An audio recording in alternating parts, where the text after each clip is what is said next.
In 1 Peter 3:15, it says, "Always be prepared to give an answer to everyone who asks you, to give the reason for the hope that you have." And this is where the idea of apologetics comes from. The idea that we're going to mount a defense for the faith, a defense for what we believe, what we cling to.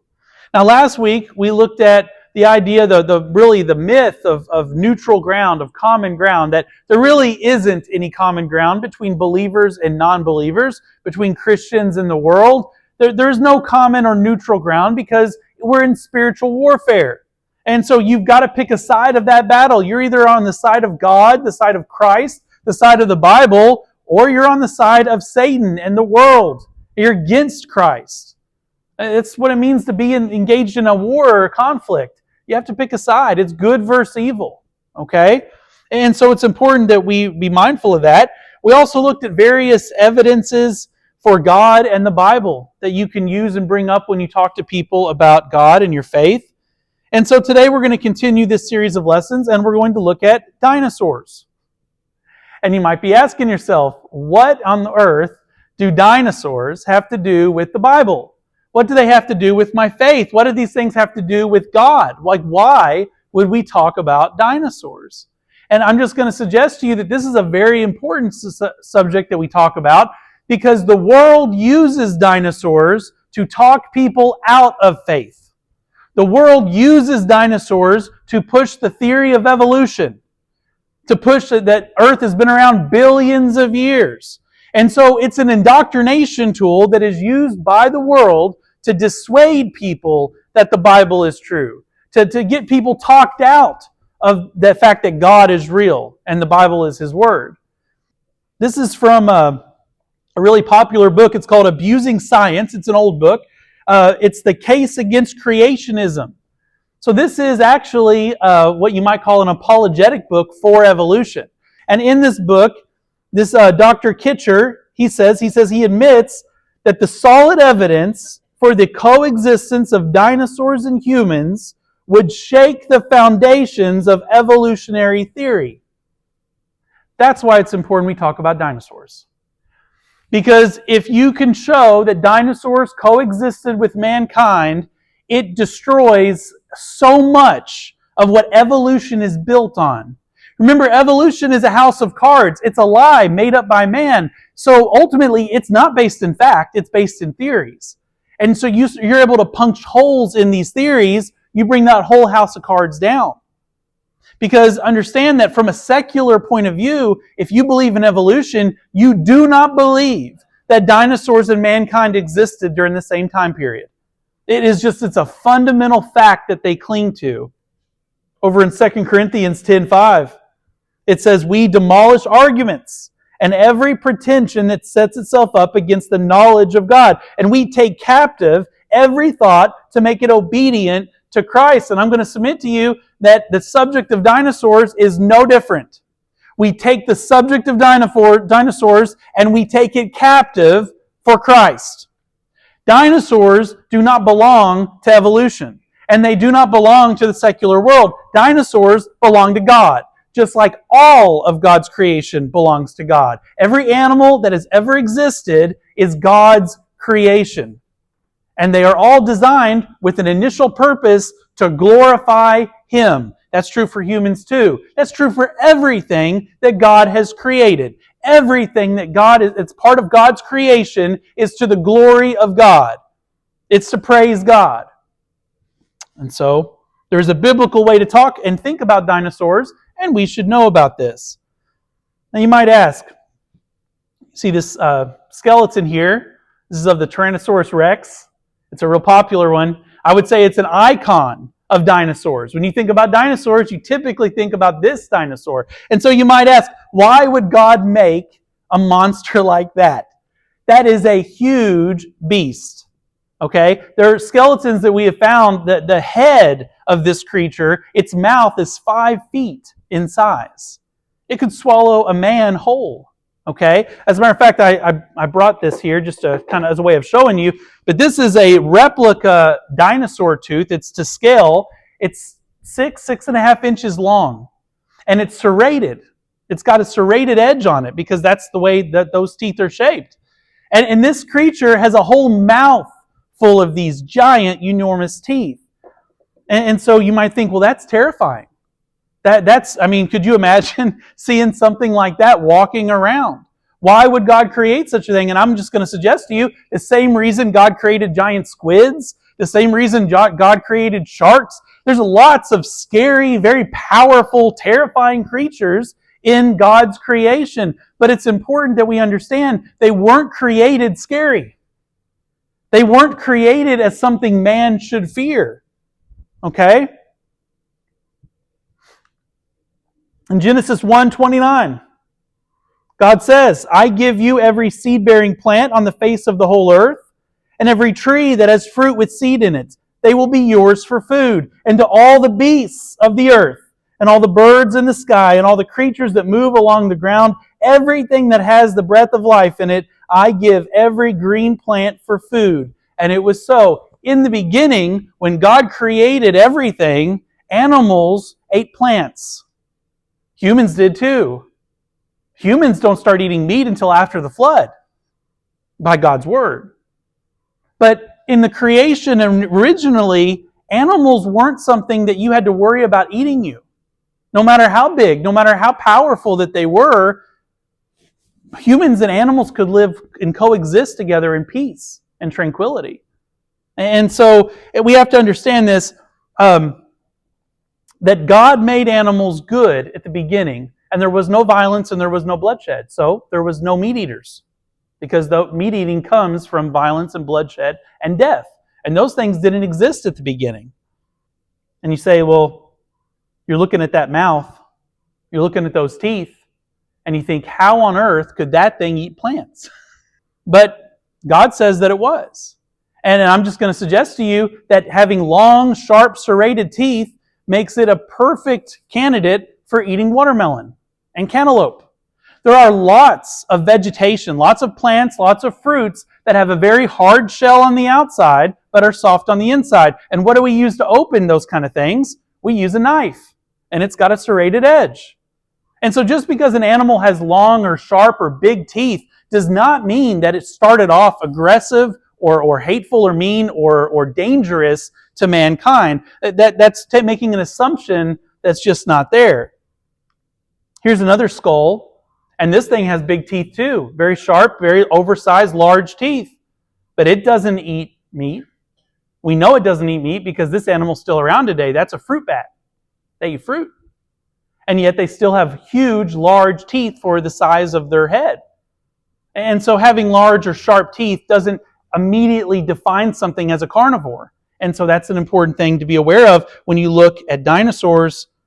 That's true for them just like it is all animals.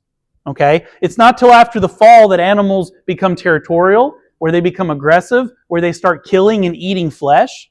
Because understand that the fall, when man sinned, it cursed everything. It didn't just curse humans, although humans, we got cursed from that. It cursed the earth. It cursed nature. It cursed wildlife. Everything fell as a result of man's sin. And so this is the explanation for that. Okay? When we look at the evolutionist worldview, what they will teach you in schools, what you will read about in books, and really anything that has to do with dinosaurs, what you will see at the beginning of that book or that show or that movie is millions of years ago. It always starts off that way because it's so tied to the idea of dinosaurs is an old earth. Millions of years have passed. And so the evolutionist belief is that over millions of years of disease and pain and suffering and death, that life has evolved from one type to another. And the idea is that dinosaurs, they lived millions and millions of years ago, that they went extinct 65, 66 million years ago. They haven't existed since. Meaning that according to the evolutionist worldview, dinosaurs and humans never existed at the same time. Again, this is pivotal to the evolutionist and the dinosaur theories that secular scientists have today. And the key points is this: humans never saw them, and humans never knew about them.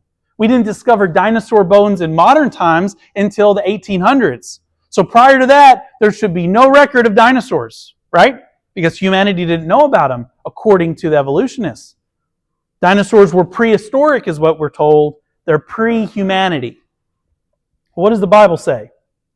In Genesis 1:21, it says, God created the great creatures of the sea and every living thing with which the water teems and that moves about in it, according to their kinds, and every winged bird according to its kind. And God saw that it was good. And this is the fifth day, is what we're talking about here. And when God creates the animals of the sea and the flying animals, that's going to include your pterodactyls. It's going to include your paleosaurs, your sea serpents, your big, large sea dinosaurs. Technically, they're sea reptiles. They're not technically a dinosaur. But those things are lumped in with dinosaurs. So you've got your winged reptiles, you've got your sea reptiles, and in Genesis 1:24, it says, God said, let the land produce living creatures according to their kinds, the livestock, the creatures that move along the ground, and the wild animals, each according to its kind. And it was so. God made the wild animals according to their kinds, the livestock according to their kinds, all the creatures that move along the ground according to their kinds. And God saw that it was good. This is day 6. God makes all land animals. If it's an animal and it's on land, it was made on this day of creation. Now, in verse 26, God then goes on to make mankind. And I think that's an important thing to distinguish. Man is not an animal.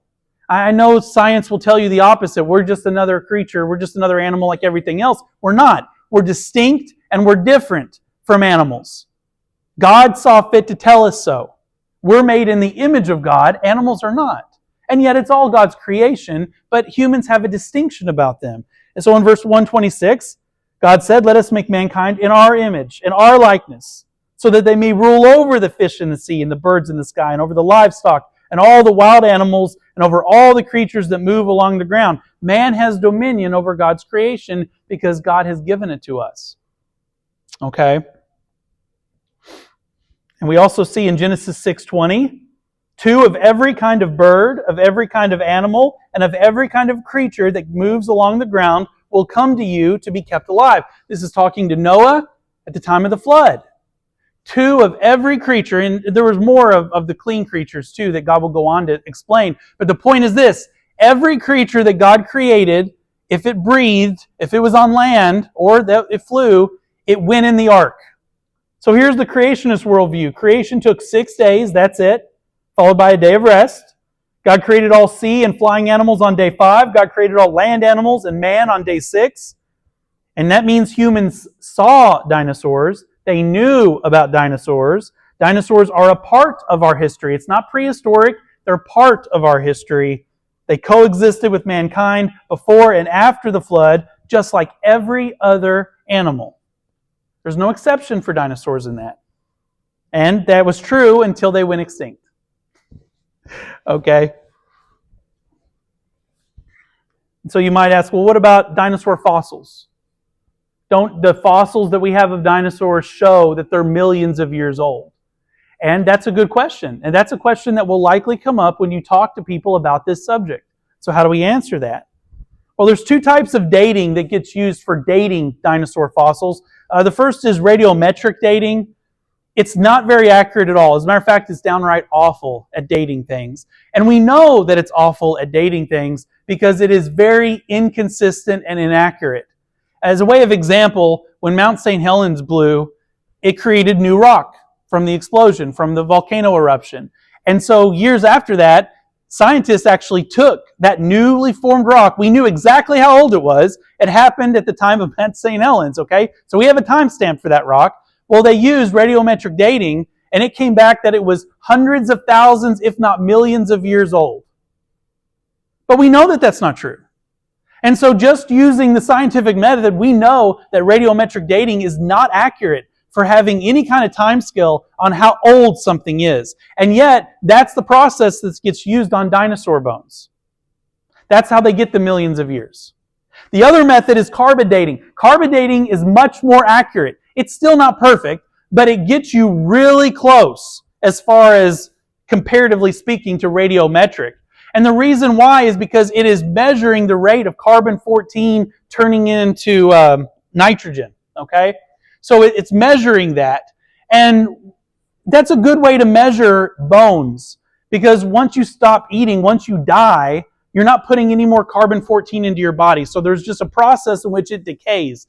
And here's the thing. They do not use carbon dating on dinosaur bones. Because when they do, it shows that the bones are only thousands of years old. Now just let that sink in. They have tested dinosaur bones using carbon dating, and it comes back that they're thousands of years old. And so the scientific community says, well, that can't be right. Because we know that dinosaurs didn't exist thousands of years ago. They have to be millions of years old. So clearly there was some kind of contamination. Clearly they've been somehow doctored, because we can't trust that result. And the reason why they don't trust that result is because they're starting off with a false presupposition in how they interpret the evidence. In 2012, researchers analyzed multiple dinosaur bones, and the samples came from Texas, Alaska, Colorado, and Montana, and C14 dating revealed that they were less than 39,000 years old. Now you might think that's still a huge number, and that's still way older than the biblical account gives for the earth. But here's the point. According to evolutionists, Earth is billions of years old.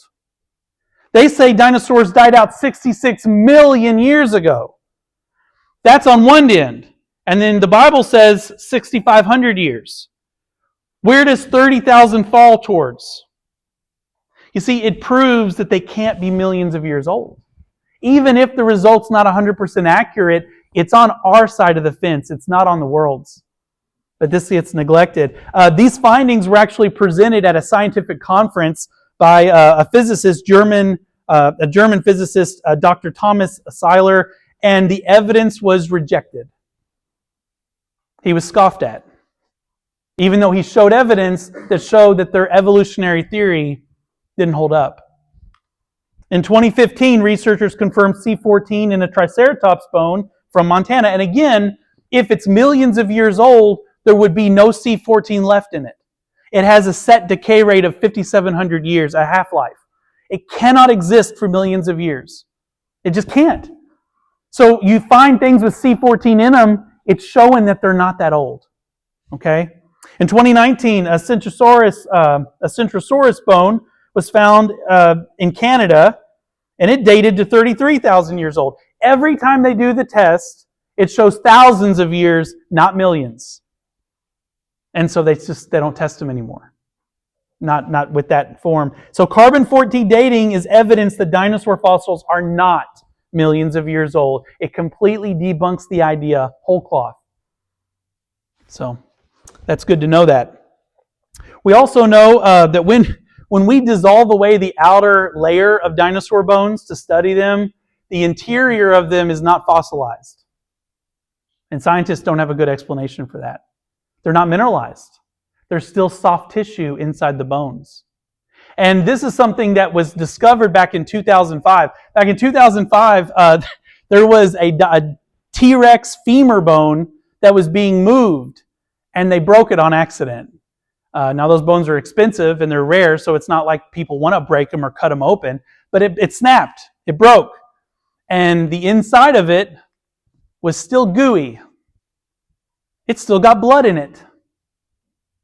This is here from the T-Rex fossil that they found in 2005 from the leg bone, and it still contains blood vessels and it still contains red blood cells.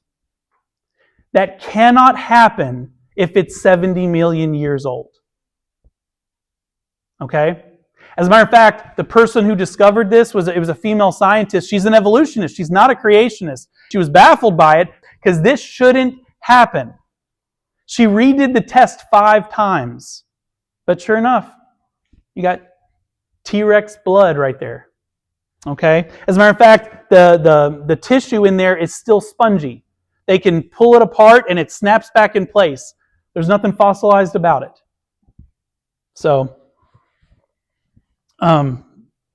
this shows that it's maybe hundreds, maybe thousands of years old, but not millions.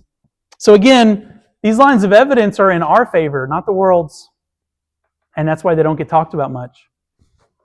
There's also no fossil evidence of dinosaur evolution. As much as people like to tie dinosaurs to evolution, there is no evidence of it. This is actually from an evolutionist textbook, and it shows all the different breeds of dinosaurs that we've found dinosaur fossils of. And if you notice, the sections in blue here that's on the screen, those are the fossils we have. And so this here is supposed to show dinosaur evolution.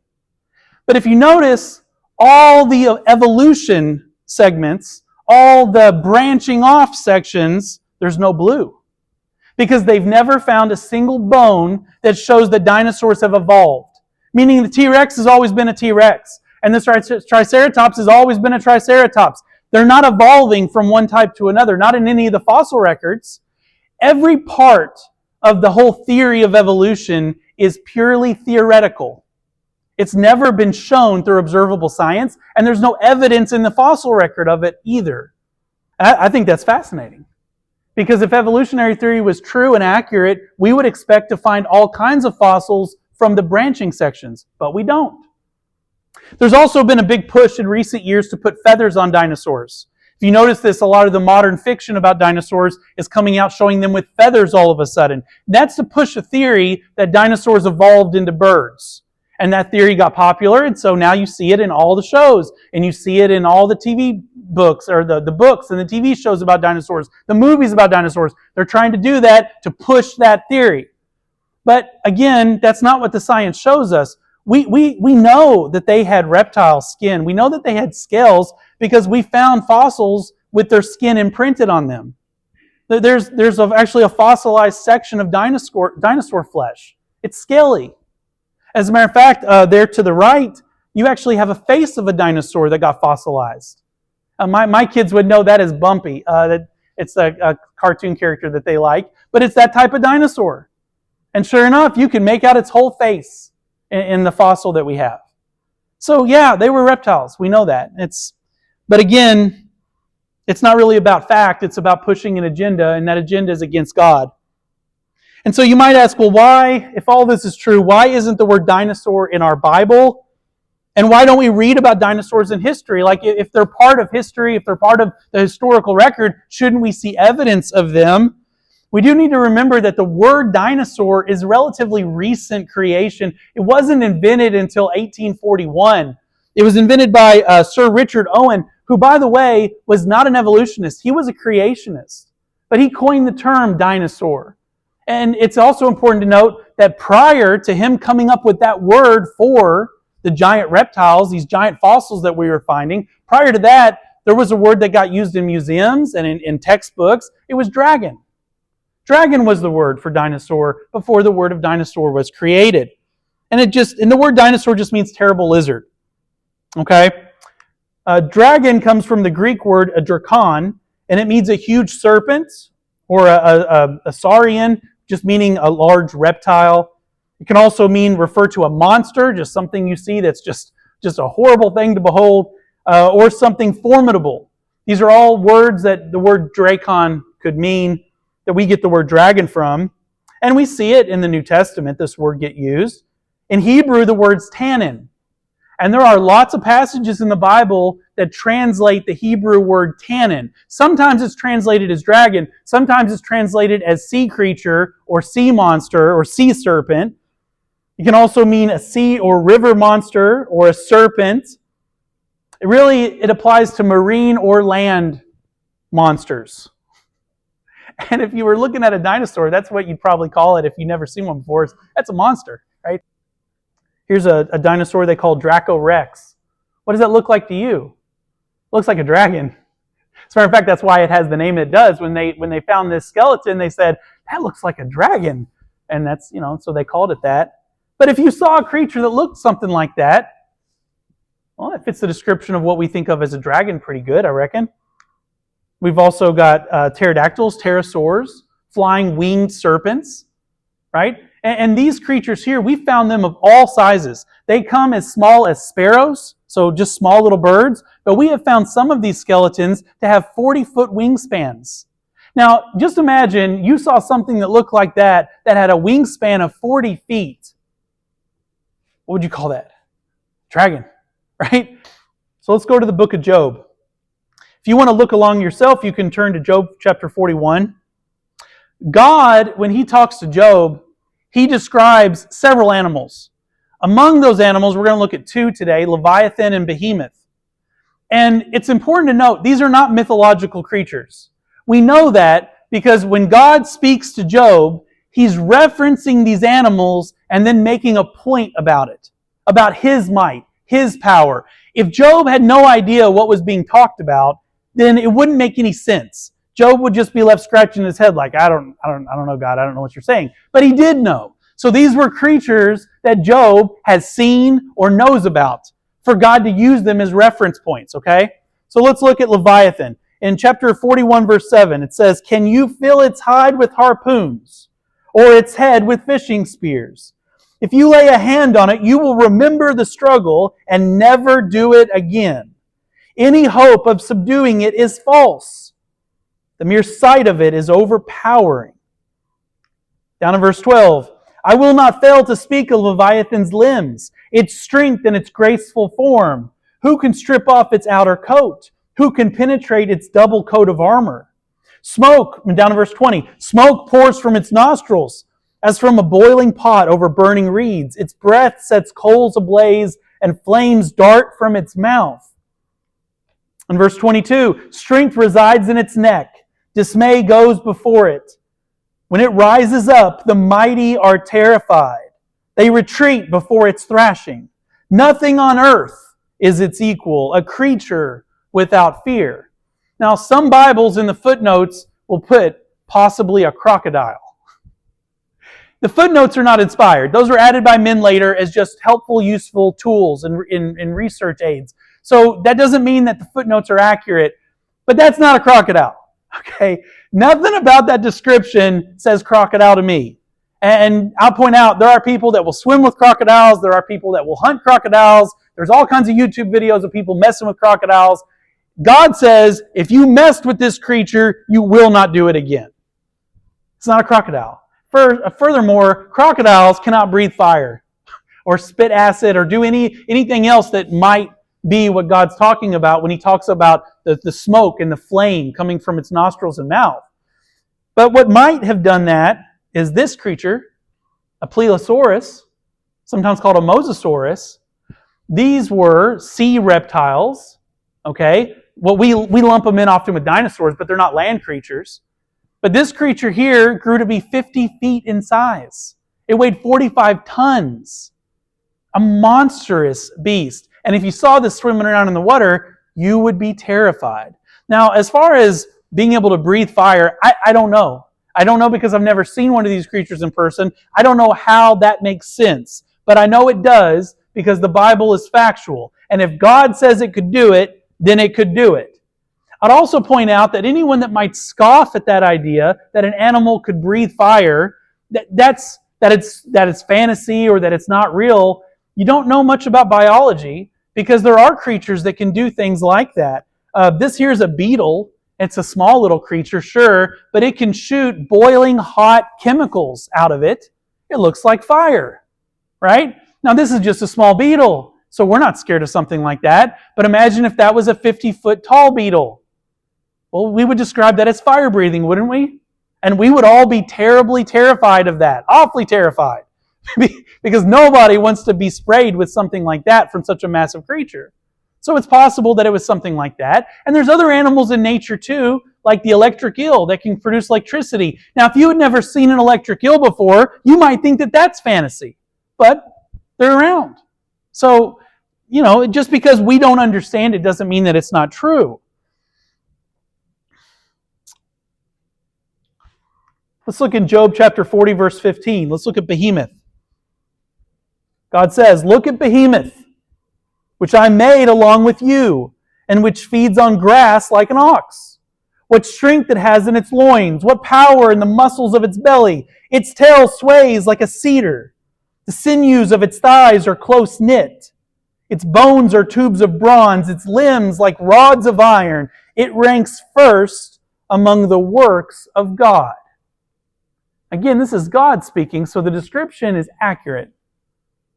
Now, footnotes of some Bibles will suggest this might be a hippo or an elephant. But again, the description doesn't match either of those creatures. Okay? Hippo, it's a big animal and it can be pretty scary. Okay? But it doesn't have a tail like a cedar. Not even close. It's got a tiny little tail. You can't even see it on the picture here. Okay? What about an elephant? They have a tail, but it's like more like a rope. It's a small little skinny thing. It's not like a cedar. Cedar trees were massive. They're big trees. What animal do we know of that has a tail like a cedar? Well, we don't have any today that I know of. But what would fit the description is a sauropod. It certainly has a tail like a cedar. And when God says that it's the first among the works of God, what does He mean by that? He can't mean chronologically, because land animals were not the first creatures created. But you know what He might mean by that? That it's the greatest. It's the largest of all land animals. And to our knowledge, this is the largest land animal that has ever existed on planet Earth, is the sauropod dinosaur. This thing says it grew up to 43 feet tall and 70 feet long. Massive creature. If you saw something like that and God wanted to prove to you how great He is, that He could make something like that, well, that would do the trick. It certainly would. I'll also point out that actually in the early 2000s, researchers discovered that sauropods had a tightly packed collagen fibers, tendons, in their makeup, which allowed them to move their tail and their neck and have great flexibility in it. And I just think that that's fascinating, because when God describes this creature, He mentions that its sinews are closely knit. A scientific fact.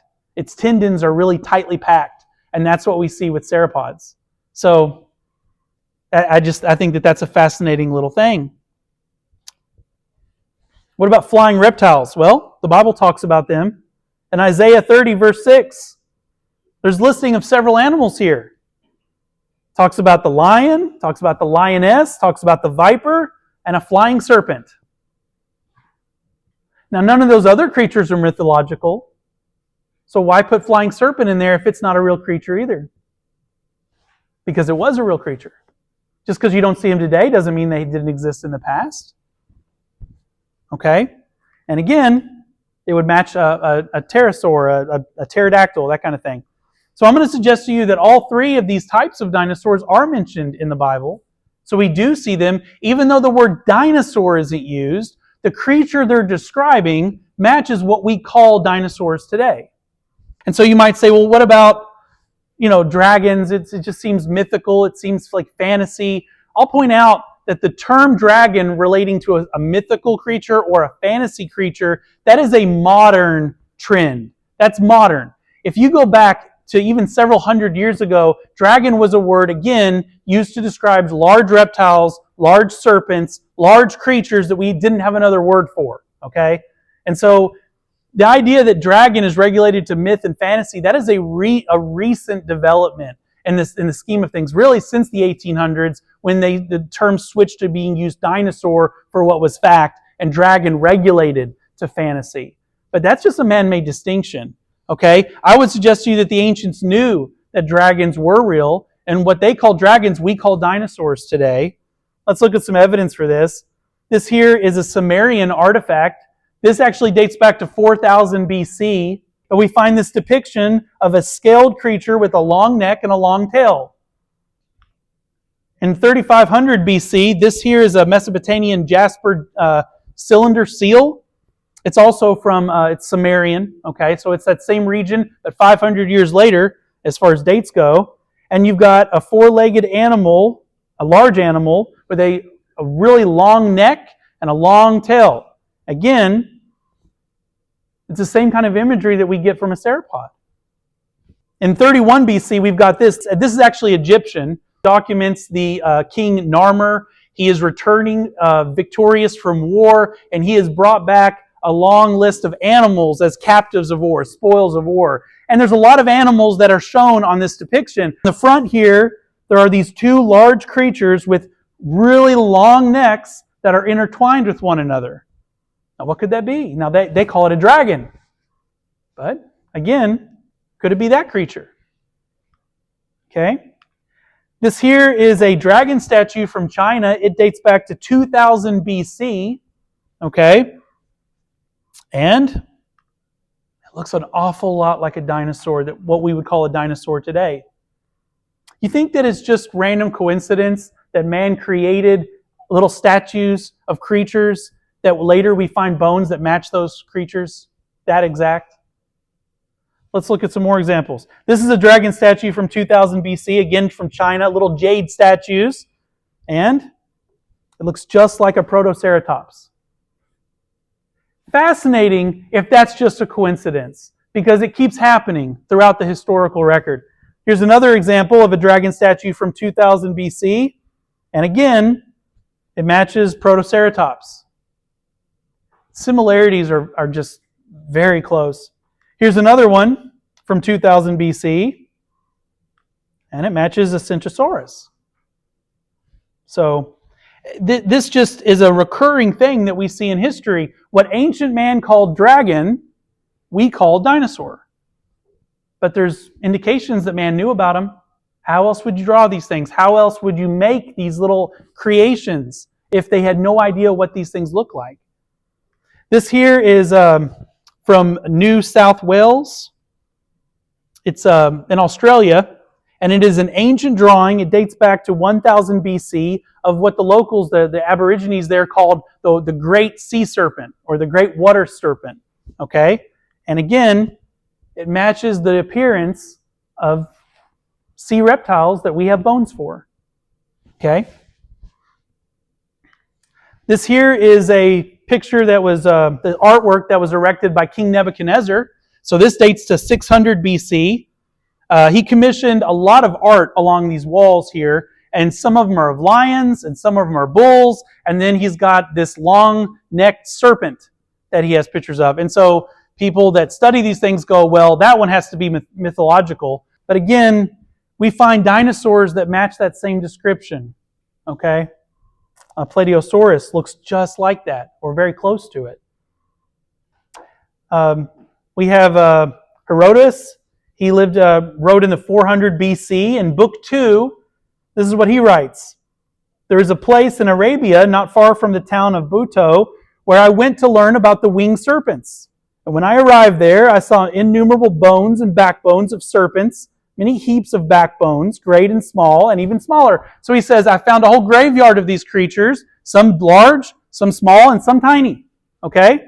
He goes on to say, winged serpents are said to fly from Arabia at the beginning of spring, making for Egypt.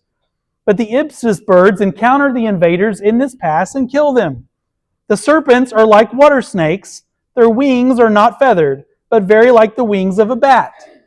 Now, we don't have creatures like that today, but they had them back then in 400 BC. This guy's writing about them as a historical account of documenting them. Okay? And again, it matches the description of what you might call a pterodactyl today. We have this dragon statue. This dates to 200 BC. Okay, so much more recently. And it looks like a classical dragon, like from Chinese culture. You go, okay, well that looks more like a fantasy dragon. But we have dinosaurs that look just like that. A type of raptor look just like that creature. This here is from Utah, Natural Bridge. You can go and look at this today. There's pictographs there of animals, all kinds of different animals. But among them, it's hard to make out here on the screen, so the image to the right actually is traced around it. If you're there in person, this is apparently very obvious, but when you take pictures of it, it just doesn't translate well to camera. But here is this creature that people as late as 700 AD drew depictions of. How on earth would they know what that creature looked like? But they did, and there's more examples of this that we find when we dig up sites. Here's another example.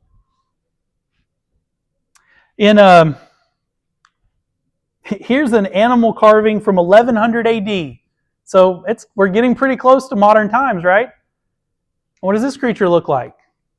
Stegosaurus. That has plates running all along its back, just like we find with dinosaurs that we dig up. Marco Polo, he went to China and lived there for about 20 years. In 1270, this is what he wrote. Leaving the city of Yachi and traveling 10 days in a westerly direction, you reach the province of Khorasan, which is also the name of the chief city. Here are seen huge serpents, 10 paces in length and 10 spans girt of the body. At the forepart near the head, they have 2 short legs, having 3 claws like those of a tiger. The jaws are wide enough to swallow a man whole. The teeth are large and sharp, and their whole appearance is so formidable that neither man nor any kind of animal can approach them without terror. Others are met with of a smaller size, being 8, 6, or 5 paces long. Now again, this guy wrote this in 1200s. If you believe in evolution and that dinosaurs and man are separated by millions of years, there is no reason why this man should be able to describe that dinosaur. So how? How does he fit a description that looks just like that? This here is Bishop Bell's tomb. It's a cathedral. This was erected in 1496. And this tomb it's a beautiful tomb. It's got all kinds of decorations. All along the perimeter are animals, different types of animals, birds and lions and things like that all around it. But one of the animals is this creature. It looks just like a sauropod, right? Long tail, long neck. There's 2 of them wrapping their necks around each other. But the point is, how in 1496 did they make a depiction of what we call today a dinosaur? In the 1500s, we see statues here of dragons. This here is in France. And again, it looks just like dinosaur bones that we've dug up. And you might say, well, this is all coincidence. But the point is this, there's a lot of this. This is just tip of the iceberg. I mean, you could spend hours doing this. There's lots of evidence that shows that dragons correlate with what we call dinosaurs today, and meaning man knew about them because man lived along them or knew of them. Okay? And as late as 1611, the Chinese emperor appointed someone to be the royal dragon feeder. Now that's a historical document, okay? As late as 1611, there was a job title of royal dragon feeder. Now, that's not like some lofty thing, right? It's just someone who feeds an animal. But the point is, that's a historical record, not fantasy, not myth. And yet there's people being appointed the job of feeding these creatures that they call dragons. And you might say, well, there's just no way. I don't believe dinosaurs could still exist after all this time. But be careful. The only reason you think dinosaurs lived so long ago is because of evolution. It's because of the indoctrination. They're just an animal like every other animal that's on Earth. That's what you kind of have to wrap your mind around, that we've all been so indoctrinated into thinking, well, there's just no way. There's no way that we could exist at the same time as these creatures. We existed alongside every creature that God's made because He made them going back in Genesis. Okay? And I'll also point out we have this fish here, it's sometimes called the dinosaur fish, because scientists were 100% convinced that this fish died out 66 million years ago. They found fossils of it next to dinosaur bones. 66 million years ago, and there's not been a trace of them since then, is what scientists will tell you, until 1938 when they found them still alive, swimming around. This here is called the Wollemi pine.